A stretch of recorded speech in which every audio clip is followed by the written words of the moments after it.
Now to UC Berkeley, scene of riots and violence when Milo Yiannopoulos was asked to speak there.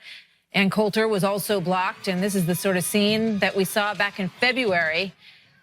Destruction of property, fires, rioting in the area. But Ben Shapiro is determined to have his say when he goes there, and they're happy to have him now that they've declared this, quote, free speech year. I wonder what happens next year, or what happened last year, for that matter, at the institution.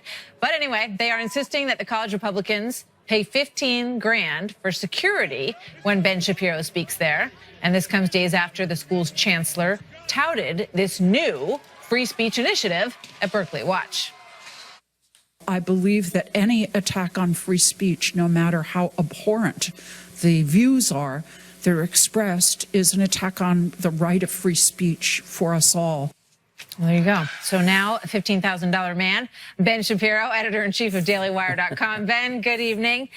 Good to see you. So what do you think about this fee? Is it fair? Are you going to pay it? And what are you going to get for it, I guess, is the biggest question.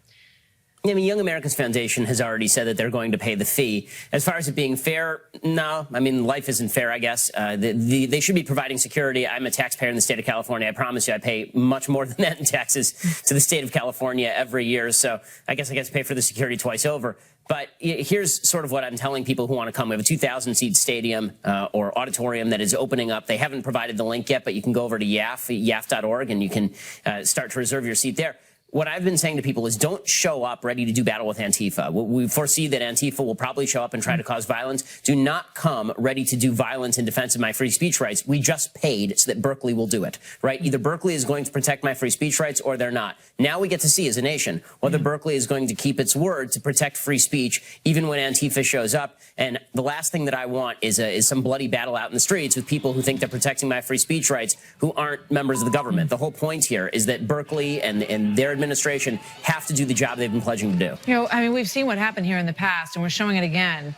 I think one of the biggest concerns is whether or not the police will intercede. In some of these situations, we've seen them reluctant to get in the middle of it, I guess in part for fear of causing, you know, things to escalate even further. But you see the distraction that happens when they don't. 100%.